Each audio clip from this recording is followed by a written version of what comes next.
अस्सलामुअलैकुम, आप देख रहे हैं डायरेक्ट लाइन। मैं हूं जवेरिया जैद। नाज़रीन, आज के प्रोग्राम में जिन 3 स्टोरीज़ को हम डिस्कस करने जा रहे हैं उनमें सबसे पहले हम बात करेंगे आज होने वाली अहम समाअत की। सुप्रीम कोर्ट के आईनी बेंच में मिलिट्री कोर्ट्स में सिविलियंस के ट्रायल के फैसले के खिलाफ इंट्रा कोर्ट अपीलों पर समाअत हुई है। दौरान समाअत दिलचस्प रिमार्क्स रहे, इनको समझने की कोशिश करेंगे।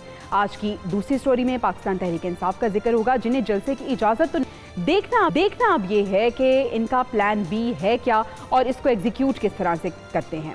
और प्रोग्राम के आखिरी हिस्से में हम बात करने जा रहे हैं जनाब कौमी क्रिकेट, जिसकी मुसलसल शिकस्त और शायकीन क्रिकेट खासे मायूस हैं। आईसीसी चैंपियंस ट्रॉफी से तकरीबन बाहर होती टीम नजर आ रही है, क्योंकि न्यूजीलैंड और बांग्लादेश के दरमियान है, और अगर न्यूजीलैंड की टीम जीत जाती है तो पाकिस्तानी टीम इस टूर्नामेंट से बिल्कुल बाहर हो जाएगी। आखिर कौमी क्रिकेट टीम गुज़िश्ता शिकस्तों से कब सीखेगी, देखेंगे कि इस सवाल का जवाब है भी या नहीं। सबसे पहले लेकिन बात करेंगे आज की पहली स्टोरी की, जो समाअत हुई है सुप्रीम कोर्ट के आईनी बेंच में मिलिट्री कोर्ट्स में सिविलियंस के ट्रायल के फैसले के खिलाफ। कुछ अहम सवालात उठाए गए हैं और कुछ पुराने ही सवालात हैं जिनके जवाबात भी नहीं मिल रहे। इन्हीं को डिस्कस कर लेते हैं। डिस्कशन के लिए मेरा पैनल मेरे साथ मौजूद है। अपने पैनल का मैं आपसे तारुफ करा देती हूँ। आज के डिस्कशन के लिए जहांगीर खान जदौन साहब, लीगल एक्सपर्ट, उन्होंने हमें ज्वाइन किया है। इसके साथ साथ स्टूडियोज़ में नसीर वागा साहब और हमारे जो परमानेंट पैनलिस्ट हैं मोहम्मद आदिल साहब, वो भी आज के डिस्कशन का हिस्सा होंगे। आगाज़ करते हैं जहांगीर साहब आपसे, ज़रा कानूनी पहलू को समझने और जानने की कोशिश करते हैं। आज की समाअत, उसमें बड़े दिलचस्प और अहम रिमार्क्स रहे। कुछ नए सवालात उठाए गए, कुछ पुराने सवालात जिनके जवाब नहीं मिल रहे। सिविलियंस को लेके उसकी बात हुई। आइन के आर्टिकल 245 का भी जिक्र हुआ। सर, पहले तो हमें गाइड कर दीजिएगा, ये आर्टिकल आइन का 245 ये है क्या? आर्टिकल 245 ये होता है कि अगर कोई सिविलियन गवर्नमेंट चाहती है, कोई ऐसी सिचुएशन पैदा हो गई है जो उनके कंट्रोल में नहीं है, तो वो आर्मी को डायरेक्ट कर सकती है एज एन एग्जीक्यूटिव ब्रांच के लिए। आप जो है कुछ मदद के लिए उसमें एक नोटिफिकेशन होता है मिनिस्ट्री ऑफ इंटीरियर से। ये हालात है, इसमें तो गवर्नमेंट है ये नहीं चल सकती, तो आप जो है एक पर्टिकुलर अरसे के लिए इसका निज़ाम, जिस तरह आपने बताया 26 नवंबर को जब पीटीआई की रैली आ रही थी तो उन्होंने वक्ती तौर पे आर्मी को साहब, कोई हमें टेक्निकल इशू लग रहा है, आपकी आवाज़ हमारे तक नहीं पहुंच सकी।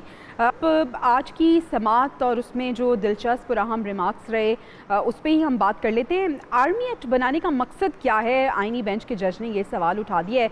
इसके साथ साथ जिस तरह से 245 आर्टिकल की बात कर रहे थे, तो ये भी सवाल उठाया गया है कि अगर हमला हो जाता है तो 245 के नोटिफिकेशन का इंतज़ार करना पड़ेगा। देखिए, जो आर्टिकल 245 है वो तो रियासत ने अपनी रेट जो है वो उसको बरकरार रखने के लिए फ़ौज को जो है वो तलब करती है। अगर वो इंतज़ामी तौर पर वो समझती है कि कहीं पे हालात जो हैं उसके कंट्रोल से बाहर हो रहे हैं, तो वो फ़ौज को वहाँ पर जो है वो तलब किया जाता है। अब बहुत सारे जो तहरीक इंसाफ के जितने भी एहतजाज हुए हैं उसमें हमने कई दफ़ा देखा है कि आर्टिकल 245 के तहत जो रेड जोन है उसकी जो सिक्योरिटी है वो फ़ौज के हवाले की गई है। जो बाकी मामला होते हैं वो ये तीसरे चौथे टेयर में आके फ़ौज जो है वो सिक्योरिटी के मामला देखती है कि अगर बाकी सिक्योरिटी फोर्सेस नाकाम हो जाएं तो फिर फ़ौज जो है वो मामला को अपने तौर पर हैंडल कर सकती है। जहाँ तक आर्मी एक्ट का ताल्लुक है, आर्मी एक्ट तो बहुत सारे जो उसके अंदर बहुत सारी ऐसी शिकें हैं जिसके तहत जो है वो फ़ौजी अदालतें भी बनती हैं, और उसके तहत इससे पहले बहुत सारे जो ट्रायल्स हुए हैं उसमें सिविलियंस के भी कई ट्रायल्स हुए हैं। वैसे तो फ़ौज से रिलेटेड मामलात को चलाने के लिए ये कानून बनाया गया है। हमने देखा कि वो इसमें एक्सटेंशन का जब मामला आया था जनरल बाजवा की, तो जब कोर्ट ने इसका नोटिस लिया और पूछा कि ये किस तरह से जो है वो एक्सटेंशन हो रही है, तो पता चला था कि कहीं किसी कानून में इसका जिक्र ही नहीं है। और फिर खुद ही कोर्ट ने इसका नोटिस लिया और फिर पार्लियामेंट के कंधों पर ये बोझ डाल दिया कि वो उसमें जो भी चाहती है तरमीम करके तो इसको टैकल कर ले। और फिर उसके बाद हमने देखा कि आर्मी एक्ट में तरमीम हुई और आर्मी चीफ की एक्सटेंशन का मामला जो है वो बाकायदा कानून का हिस्सा बन गया। तो अब जो मामला जो है सिविलियन अदालतों और फौजी अदालतों का जहाँ तक मामला है, उसमें एक चीज़ तो तय है कि हमारा जो सिविलियन अदालती निज़ाम है वो नाकाम हो चुका है, वो कंप्रोमाइज़ है, जिसकी वजह से जो है बहुत सारे ऐसे मामलात हैं जो सिविलियन कोर्ट में जिनके ऊपर नहीं चल पा रहे, जैसे 9 मई को लेकर बहुत सारी चीज़ें चल रही हैं, बहुत सारे केसेस हैं, बहुत यानी कि जो जिस तरह से फौज समझती थी। लेकिन आदिल साहब सवाल ये भी है ना कि ये भी सवाल पैदा हो जाता है कि कौन सा ऐसा केस है जो कि फिर सिविलियंस का आम अदालत में जाएगा और कौन सा जो है वो जाएगा आर्मी के पास। आर्मी एक्ट के का मकसद क्या है, ये सवाल वागा साहब आज उठाया गया है जस्टिस जमाल मंदोखेल की जानिब से। वो कह रहे हैं कि अगर आर्मी एक्ट बनाने का मकसद समझ आ जाए तो आधा मसला हल हो जाएगा। आपको भी ऐसा लगता है कि ये समझाना पड़ेगा और आधा मसला हल हो जाएगा अगर समझ आ जाएगा आर्मी एक्ट का मकसद? इसमें कोई शक नहीं है कि ये एक बहुत बड़ा कन्फ्यूजन है। देखिए, इससे पहले भी जब इस तरह के बहुत सारे केसेस की आर्मी एक्ट के हवाले से समाअत हुई तो एक बड़ा सवाल ये उठा कि अगर कोर कमांडर हाउस यानी एक बिल्डिंग जो है जहाँ पे कोई आर्मी तनसीबात नहीं है, अगर वहाँ पर कोई गैर कानूनी काम होता है तो क्या वो भी आर्मी एक्ट के तहत होगा? असल मसला ये पैदा हुआ कि इससे पहले फ़ौज यानी आर्मी के जो अपने लोग थे, जो उनके अपने एम्प्लॉइज़ थे जिनके ऊपर आर्मी एक्ट लागू होता था, जब वो कोई जुर्म करते थे तो उनको आर्मी के अंदर आर्मी कोर्ट्स के तहत ट्रायल किया जाता था। अच्छा, आदिल साहब ने सही कहा कि जब सिविलियन कोर्ट्स में ये प्रॉब्लम सामने आई कि बहुत सारे लोग, बहुत सारे मुजरम जो हैं, जब उनके ऊपर प्रॉपर गिरफ्त ना हो सकी तो फ़ौज ने और इस तरह का एक नया आर्मी एक्ट जो है वो लाना पड़ा ताकि सिविलियंस के ऊपर गिरफ्त की जा सके। और अगर वो आर्मी के ख़िलाफ़, फ़ौज के ख़िलाफ़ कोई इस तरह का काम करते हैं तो उनको आर्मी एक्ट के तहत फ़ौजी अदालतों के ज़रिए सज़ाएँ दी जाएँ। अब सवाल यहाँ ये पैदा होता है कि फिर जैसे आपने कहा कि जी वो कौन सा सिविलियन है जो इसमें फॉल करेगा और वो कौन सा सिविलियन है जो इसमें फॉल नहीं करेगा। यहाँ एक बहुत बड़ी कन्फ्यूजन पैदा होगी कि वो कौन से जुराइम हैं जो फ़ौजी अदालत में ट्रायल होंगे और कौन से होंगे जो सिविलियन अदालत में ट्रायल होंगे। ये एक बहुत बड़ा कन्फ्यूजन है और इसीलिए ये जो एक 7 रुकनी आइनी बेंच है जिसकी सरबराही जस्टिस अमीनुद्दीन खान कर रहे हैं, वहाँ पे पीटीआई के वकील जो हैं वो भरपूर दलाइल देने की कोशिश कर रहे हैं और इस चीज़ को साबित कर रहे हैं कि आर्मी एक्ट जो है वो सिविलियंस पे लागू नहीं होता। अभी हाल ही में जो आर्मी एक्ट के तहत बहुत सारे सिविलियंस को सज़ाएँ दी गई, किसी को 10 साल, किसी को 5 साल, किसी को 7 साल। वागा साहब, आर्मी एक्ट जो है वो सिविलियंस पे लागू नहीं होता, लेकिन इससे पहले भी हमने देखा है जदून साहब के आर्मी एक्ट के तहत सजाएं भी दी गई और अदालत का काम है इंसाफ प्रोवाइड करना। आपको क्या लगता है कि जो सिविलियंस का ट्रायल है वो सिविलियन अदालत में होना चाहिए या आर्मी अदालत में भी अगर ये होता है, मिलिट्री कोर्ट्स में भी होता है, तो प्रॉपर हक तो हासिल होगा ना सिविलियंस को भी अपने जो भी उनके अगेंस्ट चार्ज किया गया है उसको क्वेश्चन करने का? देखिए, सिविलियंस को इस चीज़ में यही एतराज़ है कि जिस तरह जदोन साहब से मैं पूछ रही जी। देखिए, अब जो मिलिट्री एक्ट है वो उन लोगों के अप्लाई होता है जो subject to the military act होते हैं। अब बात ये, अगर एक बंदे सिविलियन ने कोई ऑफेंस किया है, सबसे बड़ा देखें जो हेनियस क्राइम था वो एपीएस पे हमला था दहशतगर्दों का। उस वक्त जब दहशतगर्दों ने हमला किया तो आईनी तरमीम करके सनसेट क्लास डाल के आईनी तरमीम करके एक डाला गया कि ये मिलिट्री जो है वो सिविलियन का ट्रायल किस तरह कर सकती है। तो अगर आप देखें ना टोनमेंट एरिया में अगर एक छोटा मोटा कोई ऑफेंस हो जाता है तो आप कहेंगे ये तो मिलिट्री का एरिया था, अब इसको मिलिट्री में ट्रायल करेंगे, तो वो उस तरह नहीं हो सकता। सिविलियन कोड देखें ना आप, एंटी टेररिज्म कोड है उसमें आप उनका ट्रायल कर सकते हैं, उसको इफेक्टिव बनाएं। ये बेसिकली देखें ना आर्टिकल 10A जब आया है 18th अमेंडमेंट में, तो उसमें एक फेयर ट्रायल जो है वो राइट है और आईनी हक है आपका। तो मिलिट्री के अंदर देखें ना फिर आपकी जो ट्रिकॉटमी ऑफ द पावर है जो आइन के अंदर है कि जी एग्जीक्यूटिव जुडिशियल से ज़्यादा होगा, तो वो भी नहीं है, क्योंकि एक ही शख्स आपका केस बनाएगा, वही आपका सुनेगा, उसी के पास अपील जाएगी। तो जो ट्रिकॉटमी ऑफ द पावर है अंडर द कॉन्स्टिट्यूशन वो अवेलेबल नहीं है। आप उसको मिलिट्री को जो कोर्ट की डेफिनेशन में है वो नहीं आता, क्योंकि देखिए जो लोग सब मिलिट्री एक्ट हैं उनके फंडामेंटल पे कंप्रोमाइज़ होता है, वो इस तरह नहीं है आम सिटीजन की तरह फंडामेंटल राइट हासिल होते, क्योंकि उनके पास जो पावर वो भी बड़ी एब्सोल्यूट है। तो अब ये जो आपने सिविलियन को ट्राई करना है, इसका मतलब है आप अपने जो मिलिट्री कोर्ट्स है, अपनी सॉरी एंटी टेररिज्म कोर्ट है, उस पर नो कॉन्फिडेंस कर रहे हैं, उस पर नो कॉन्फिडेंस कर रहे हैं।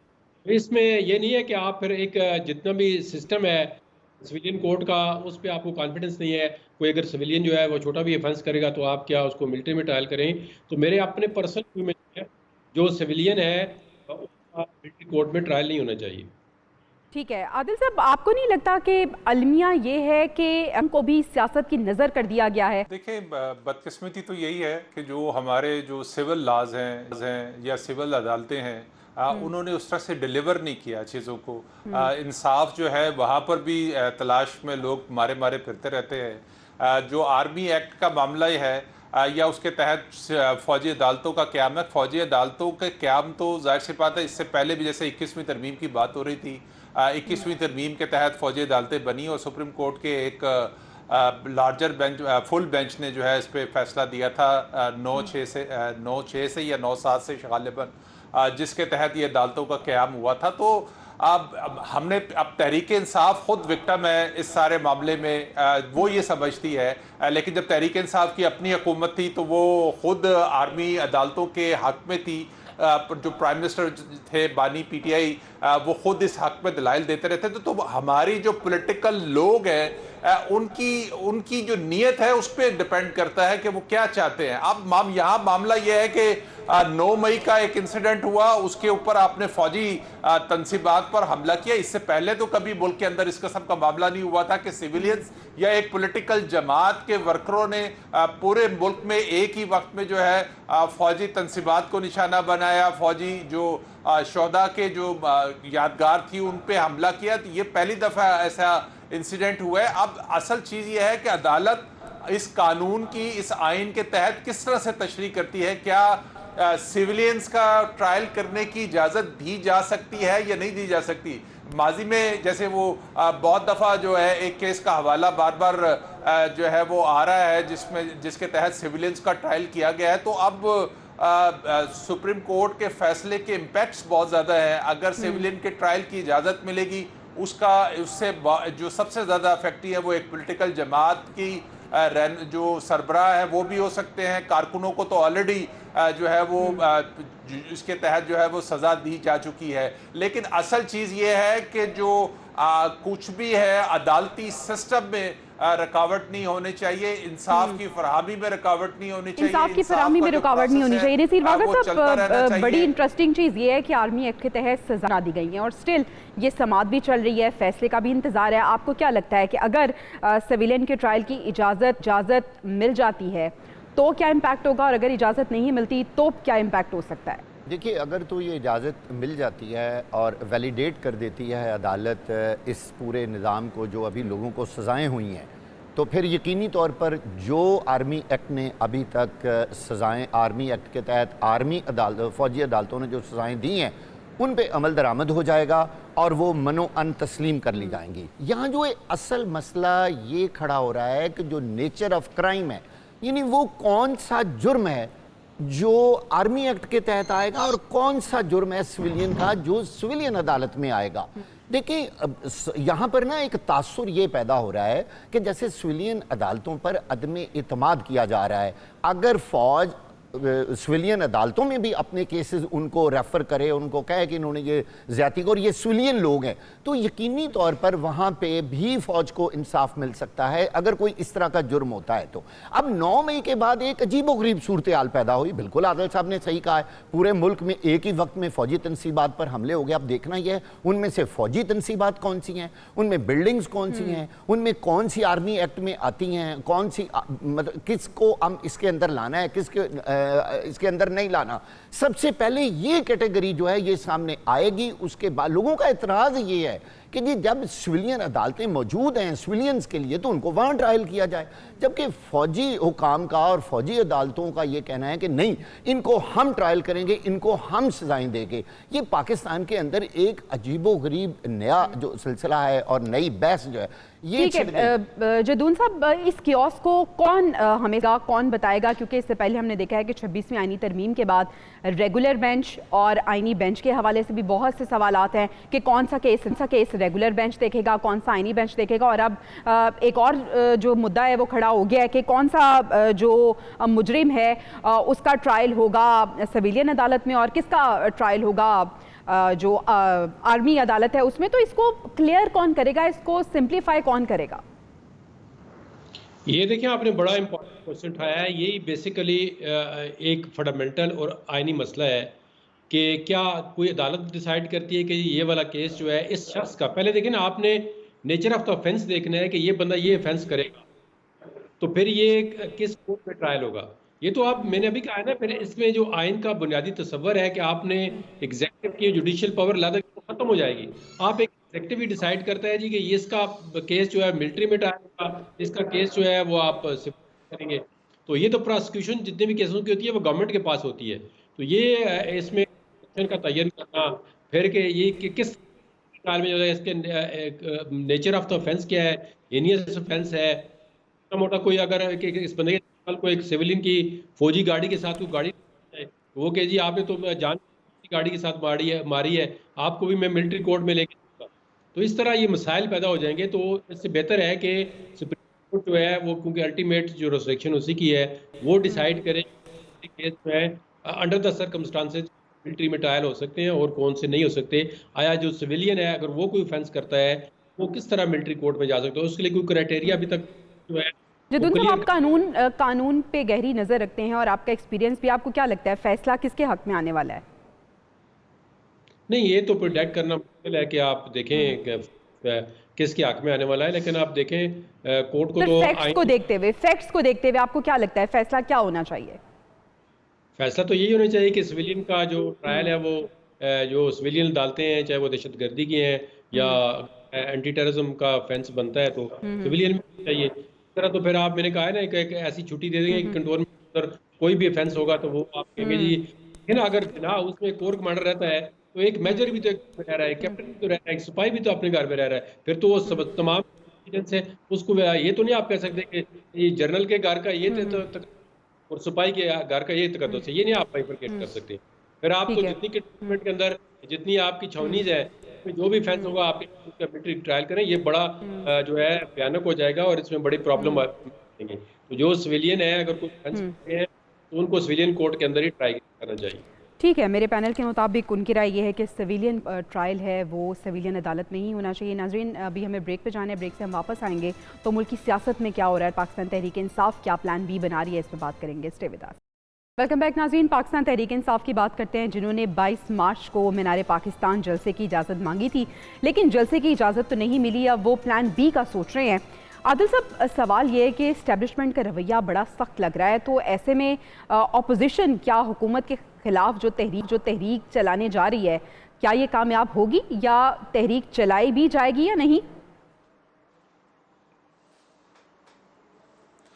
देखिए, तहरीक इंसाफ सब कुछ तो करके देख चुकी है और असल चीज़ ये है कि वो अब एहतजाज अगर वो करती भी है तो वो अपने सिर्फ मासवाए केपी के किसी और तरफ से तो उनके एहतजाज में शिरकत हमने देखा कि वो ना होने के बराबर है। पंजाब में 8 फरवरी के इलेक्शन में बड़ी कामयाबी ज़रूर मिली, लेकिन उसके बावजूद जो एहतजाज की जो सियासत है उसमें पंजाब बिल्कुल जो है वो खामोश दिखाई दिया। बेशक उसमें जो है वो हमने देखा कि हुकूमत की तरफ से सख्ती ज़्यादा की गई, लेकिन ना सिंध में इस तरह की सूरत हाल नज़र आई, ना पंजाब में नज़र आई। सिर्फ केपी के ऊपर डिपेंड करते हुए चीज़ें तहरीक इंसाफ अब तक चला रही थी, और अब जब से मौलाना के साथ चीज़ों को लेके चलने की कोशिश की जा रही है, उस पर टोटल डिपेंड करता है मौलाना के ऊपर कि क्या वो तहरीक इंसाफ के साथ सड़कों पर निकलेंगे या नहीं निकलेंगे। क्योंकि जो तहरीक इंसाफ के कारकुन हैं और जो मौलाना के कारकुन हैं उनके अंदर बहुत फ़र्क है। मौलाना का जो कारकुन है वो एक मुनज़्ज़म कारकुन है और मौलाना जो है वो एहतजाज में शिद्दत के भी कायल नहीं है। इससे पहले जब वो धरना लेके इस्लामाबाद आए थे तो उन्होंने जब जैसे हुकूमत से बात हुई और जिस जगह पर तय हुआ वो धरना लेकर वहीं पर बैठ गए, लेकिन जब इसके मुकाबले में तहरीक इंसाफ ने हमेशा जो है वो इसके उल्ट चलने की कोशिश की है।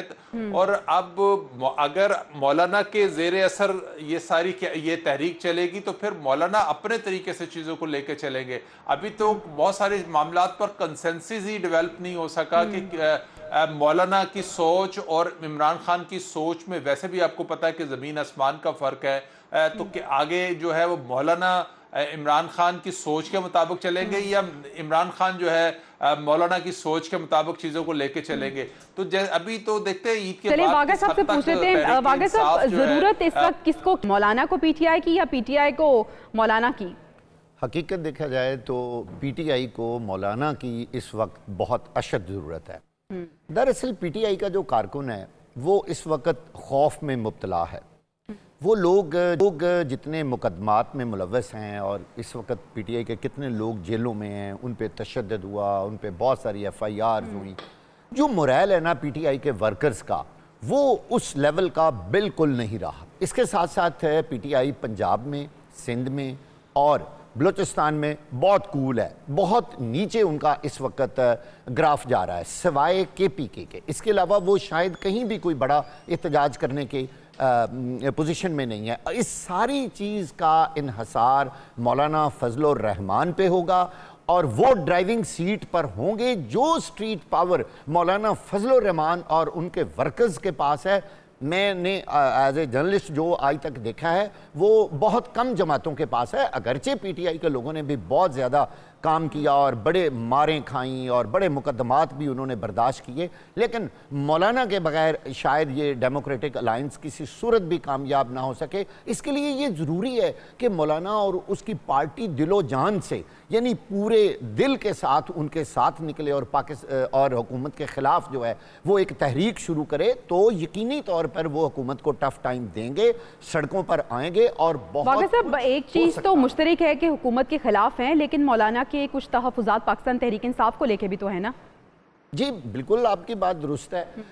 अब इशू जैसे आदिल साहब ने भी कहा कि असल में इनके जो अपने नज़रियात हैं, जो एक दूसरे की सोच है ना, वो कंबाइन नहीं है, वो मिल नहीं पा रही। यही वजह है कि अभी तक ये फैसला सही तरह हो ही नहीं पा रहा कि जो एक हुकूमत मुखालिफ तहरीक है वो भरपूर अंदाज में शुरू होनी है। कभी कहते हैं जी ईद के बाद शुरू होगी, कभी उससे पहले जलसे की इजाज़त मांगी जा रही है। क्या ये इसी वजह से कन्फ्यूजन है? आदिल साहब, जिस तरह से पहले बात की कि पाकिस्तान तहरीक इंसाफ ने हर हरबा तो अपना लिया, इस्तेमाल कर लिया और हर हरबे में बुरी तरह नाकाम हुए, तो अभी भी वो डर रहे हैं कि ये जो आखिरी हरबा हम अपनाने जा रहे हैं एहतजाज का, हुकूमत के ख़िलाफ़ एक अलायंस बनाने का, कहीं ये भी उल्टा ना पड़ जाए? देखिए 26 नवंबर के बाद तो यही ऐसी ही सूरत हाल है, यानी कि KP हुकूमत जो है वो बैकफुट पे चली गई है। क़यादत का जो है वो बहरान है। वर्कर को जो आपने अट्रैक्ट करना होता है वो इस वक्त बहुत शिद्दत के साथ ये कमी महसूस की जा रही है कि जो तंजीम साजी होती है किसी भी पॉलिटिकल जमात की, जो अपने वर्कर के साथ राब्ते में रहती है, उसको इंगेज करती है, वो तंजीम साजी तो बिल्कुल ना होने के बराबर है। तहरीक इंसाफ में सिर्फ वन मैन है, इमरान खान है तो पूरी जमात है। और उनको इमरान खान को 8 फरवरी की जो मकबूलियत मिली है उसके बाद तो उनको इस चीज़ की परवाह भी नहीं है कि कौन उनके साथ है कौन नहीं है। उनको पता है कि वो जिस पे हाथ रखेंगे बस वही उसी पर कामयाबी जो है वो आ जाएगी। इस तरह की सूरत हाल में जो बाकी पार्टी है वो बिल्कुल ज़ीरो होकर रह गई है। अब बात यह है कि जो मौलाना है उनकी एस्टैब्लिशमेंट से शिकायत क्या है? शिकायत उनकी ये है कि जो KP में उनका मैंडेट था वो चोरी करके जो है तहरीक इंसाफ को दिया गया है। तो वो एक तरफ तहरीक इंसाफ के साथ चल रहे हैं और दूसरी तरफ तहरीक इंसाफ के खिलाफ ही जो है वो एस्टैब्लिशमेंट से भी गिला कर रहे हैं कि आपने जो है ना हमारा मैंडेट जो है वो तहरीक इंसाफ को दे दिया। तो इसलिए पहले तो मौलाना को उनके साथ जो है वो मामला तय करने पड़ेंगे कि क्या इस एहतजाज का मकसद जो है वो सिर्फ इमरान खान की रिहाई है या एक नए इलेक्शन की तरफ जो है वो लेके जाना है। और अगर आप नए इलेक्शन की तरफ लेके जाते हैं, वो अभी तो जो हालात है उसमें तो नहीं लगता कि कोई नए इलेक्शन की तरफ बिल्कुल ऐसे हालात तो ऐसे हैं वागा साहब कि एक तरफ ग्रैंड अलायंस बनाए, आपने दूसरी जमातों को मनाना है कि वो अलायंस का हिस्सा बने, और दूसरी तरफ आपकी पार्टी के अंदर इतने ज़्यादा इख्तलाफात हैं। अगर हम बात कर लें सलमान अकरम राजा की और शेर अफजल मरवत की, ये तो एक छोटी सी मिसाल है, लेकिन इस तरह के बहुत से हमें मिसालें मिलती हैं जिससे हमें ये वाज़ेह हो जाता है कि पार्टी बहुत ज़्यादा इंतशार का शिकार है। ये देखिए सलमान अकरम राजा की पार्टी में बहुत ज़्यादा अहमियत है। बहुत सारी वो अदालतों में ख़ुद पेश रहे हैं, किस तरह वो केसेस लड़ रहे हैं और शेर अफजल मरवत जो हैं वो कौमी असम्बली के मेंबर भी हैं। अच्छा, इन दोनों की लड़ाई को देखकर बाकी पार्टी के लोग जो है ना वो डिसहार्ट हो गए। वो यानी एक बददिली जो है वो पैदा हो रही है जब वर्कर को ये पता चलता है कि हमारे जो मेन लीडरशिप है वही आपस में लड़ रही है, वो हिस्से बखरे हो रहे हैं और वो अपनी पार्टी के अंदर ये जो शिकस्त व रेख्त है ना ये बहुत नुकसानदेह साबित हो रही है इस वक्त पीटीआई के लिए। और दूसरी तरफ वो एहतजाज करना चाहते हैं। वो एहतजाज तो तब करेंगे ना जब वो पहले अपने अंदर इत्तेहाद तो पैदा कर लें। उनके अपने अंदर इत्तेहाद नहीं है, यही वजह है कि वो कभी मौलाना फजल रहमान की तरफ दे रहे हैं, कभी दूसरी पार्टियों की तरफ दे रहे हैं कि हमारे साथ कौन कौन हमारा साथ देगा, कौन हमारा साथ चलेगा। लेकिन उनके अपने ही वर्कर उनको कई दफ़ा ये कह रहे हैं, मुझे उनके कई अंदर के लोगों ने बताया कि हम तो अपने लीडर्स को कहते हैं कि आपके अपने अंदर ही इस वक्त इतने इख्तलाफात हैं और उसकी वजह ये है कि चूँकि सारे फैसले इमरान खान करता है, उस पार्टी के अंदर देखिए एक जो ऑर्गेनोग्राम होता है, एक पूरा एक स्ट्रक्चर होता है कि जी इस बंदे ने ये फैसला करना है, इसके पास ये इख्तियार है, ये कर सकते हैं, वो सारे इख्तियार। लेकिन अगर हम पाकिस्तान तहरीक इंसाफ की बात करें तो ये प्रोग्राम की आप बात कर रहे हैं, ये सिर्फ एक मेरे ख्याल में सर्कल बना हुआ है और सर्कल के अंदर लिखा हुआ है बानी पीटीआई और उसी शख्स ने तमाम फैसले करने हैं और अहमियत भी उसी की है जो बानी की नज़र में इंपॉर्टेंट है। नाज़रीन, ब्रेक पे जाना है, ब्रेक से जब वापस आएंगे तो हम बात करेंगे अपनी क्रिकेट टीम की जिससे हम खासे मायूस हैं। Stay with us. Welcome back नाजरीन। पाकिस्तानी क्रिकेट टीम की हम बात कर लेते हैं। आईसीसी चैंपियंस ट्रॉफी बड़े अरसे बाद पाकिस्तान में मुनक्किद हुई। पाकिस्तान इसकी मेज़बानी कर रहा है जिसके लिए बड़े इंतजामात किए गए। हमने देखा कि बड़े कम और कलील वक्त में जो ग्राउंड्स थे उनको रेनोवेट किया गया क्योंकि मेहमानों ने आना था। लेकिन अफसोस की बात यह है कि हमारी जो अपनी टीम की परफॉर्मेंस है वो इतनी नाकिस रही। पहला मैच हमने देखा कि न्यूजीलैंड से हार गया और दूसरा मैच भारत से हार गया, जो कि शायकीन क्रिकेट कुछ ज़्यादा एक्सपेक्ट भी नहीं कर रहे थे। लेकिन फिर भी कहा जाता है कि उम्मीद पे दुनिया कायम है और फिर हम बैठ के देख लेते हैं कि शायद कोई मुआवजा हो जाए, लेकिन मुआवजा नहीं हुआ। चौधरी अशरफ साहब, पाकिस्तानी टीम अब अगर न्यूजीलैंड आज का मैच जीत जाती है तो इस टूर्नामेंट से बिल्कुल बाहर हो जाएगी। कितनी शर्मनाक ये चीज़ है और किस तरह से ये फेस करेंगे इसको?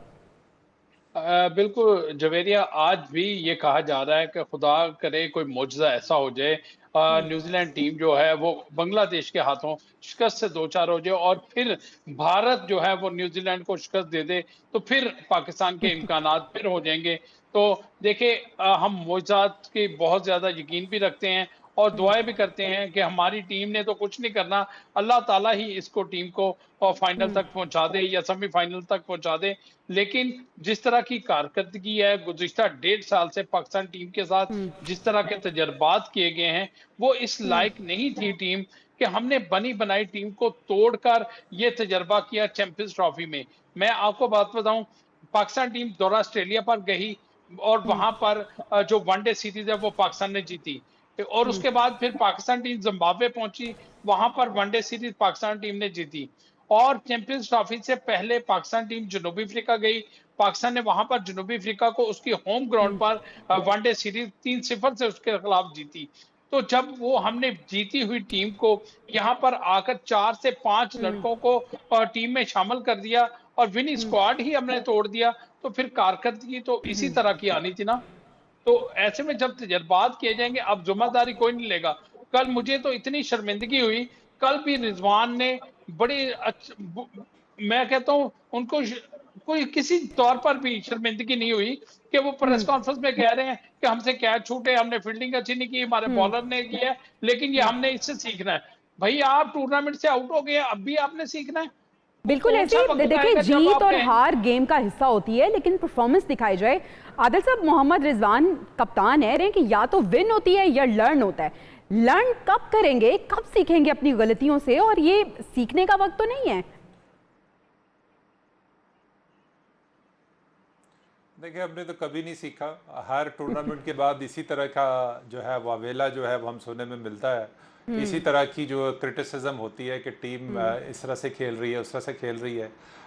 बदकिस्मती ये है कि जैसे हमारे बाकी इदारे पोलिटिसाइज हो चुके हैं, इसी तरह क्रिकेट बोर्ड जो है वो हमेशा से पोलिटिसाइज रहा है। नून लीग आती है तो अपना चेयरमैन ले आती है, पीपल्स पार्टी आती है अपना चेयरमैन ले आती है।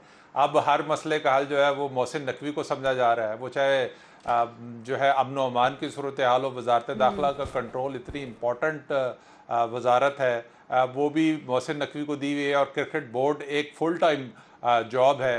और ना उनका कोई क्रिकेट का बैकग्राउंड है, उनके हवाले कर दिया है। उन्होंने आगे जिस किस्म के सिलेक्शन टीम आगे रखी है, इस तरह के नताइज निकलने हैं ना उसमें। और आप देखें कि एक तरफ आप हमारी क्रिकेट जो है वो उसका जदीद से जदीद होती जा रही है। लोग अपनी जो क्रिकेट को किसी और तरीके से खेलने की कोशिश कर रहे हैं। यहाँ पर अभी तक हम सन 150 की जो है वो क्रिकेट खेल रहे हैं, यानी कि 100 से ज़्यादा डॉट बॉल्स। कोई वनडे क्रिकेट में कोई शर्म आनी चाहिए हमारे खिलाड़ियों को कि भैया आप इतने सीनियर खिलाड़ी हैं, इतना अरसा हो गया आपको क्रिकेट खेलते हुए, और फिर आप ये देखें कि टीम वर्क पूरी उसमें नहीं था। एक बाबर आउट हुआ तो उसके बाद जो है वो दूसरा खिलाड़ी चला गया। जिस टाइम किसी ने भी जो है वो जिसे कहते हैं कि इनिंग बनाने की कोशिश नहीं की, आप उसमें देखें वहां पर उनकी इब्तदाई 2-3 बल्लेबाज आउट हो गए, तो कोहली ने पूरी इनिंग को बना के जो है वो लेके चला है। ये हमेशा से पाकिस्तान के अंदर कमी रही है। 92 का वर्ल्ड कप हमने जीता था, लेकिन वो भी दुआओं की बदौलत ही जीता था कि अगर वो इंग्लैंड के यानी ये चल चलाओ काम है, ये चल चलाओ काम हमेशा रहता है। वागा साहब, हमें ऐसा लग रहा था कि हम चैंपियंस मेजबानी कर रहे हैं, इंटरनेशनली बड़ा इमेज अच्छा जाएगा हमारे मुल्क का, लेकिन हमारी तो जग हसाई हो रही है। असल में हमने सिर्फ मेज़बानी ही की है और हमने स्टेडियम बनाए हैं, ये सारे इंतजामात किए हैं, लेकिन हमने टीम नहीं बनाई। ये काम हम बनाते रहे हैं, जो हमें करना चाहिए था वो तो हमने किया नहीं। देखिए बार बार दो बार जिल्लत आमेज शिकस्त, ठीक है, जो खेल है वो हार जीत का हिस्सा होता है, इसमें कोई शक नहीं है, एक ने जीतना है एक ने हारना है, लेकिन बंदा हारे तो फिर लड़ के हारे। लोग कहें कि मुकाबला तो बहुत आला किया था, लेकिन कोई बात नहीं, ये तो होता रहता है। अफसोस की बात तो यह है कि पाकिस्तान क्रिकेट कंट्रोल बोर्ड जो है, ये इन मैचेस के अंदर जो तरतीब थी कि किसने किसके साथ फाइट करना है, उसको भी ICCI के साथ जो है मैनेज नहीं कर सका। क्यों?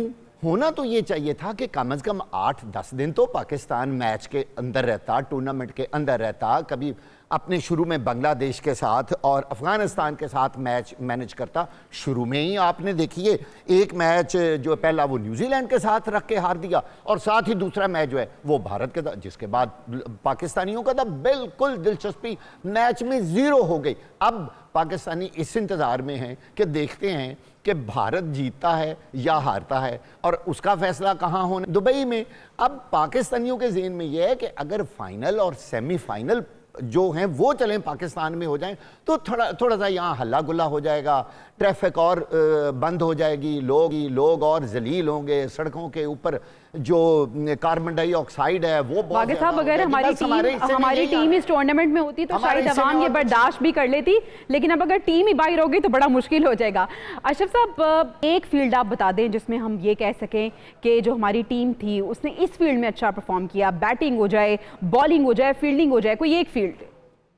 जवेरिया बदकिस्मती से मैं किसी एक फील्ड की भी निशानदेही नहीं कर सकूंगा जहां पर पाकिस्तान टीम जो है वो उसने अच्छा परफॉर्म किया हो। हमने तो ना टीम का कॉम्बिनेशन बनाया, ना हमने फील्डिंग अच्छी की, ना हमारे पास बॉलिंग अच्छी थी। हमारे फास्ट बॉलर जिनको हम दुनिया का बेहतरीन बॉलिंग अटैक कहते हैं, शहनशाह अफरीदी, नसीम शाह, हारिस रऊफ, दुनिया के बेहतरीन बॉलिंग अटैक, लेकिन वो रन्स इस तरह देते हैं कि आखिरी डेथ ओवर्स में वो 10 ओवर हो, 12 ओवर हो, वो 100-125 रन से कम देते नहीं है स्कोर। ये वतीरा बन चुका है। जहां तक अभी वागा साहब ने बात की कि टूर्नामेंट हमें 10 रोज मिल जाते, वागा साहब इस टीम के लिए 3 मुल्क की सीरीज रखी गई थी, जिसमें न्यूजीलैंड, जनूबी अफ्रीका और पाकिस्तान, ये 3 नेशन। चलिए अशरफ साहब, देखते हैं कि आज का मैच कौन सी टीम जीतती है। न्यूजीलैंड जीत बांग्लादेश और पाकिस्तान के चांसेस क्या होते हैं। नाज़रीन, इजाजत दीजिए, प्रोग्राम से कल मुलाकात होगी। अल्लाह ने के पान।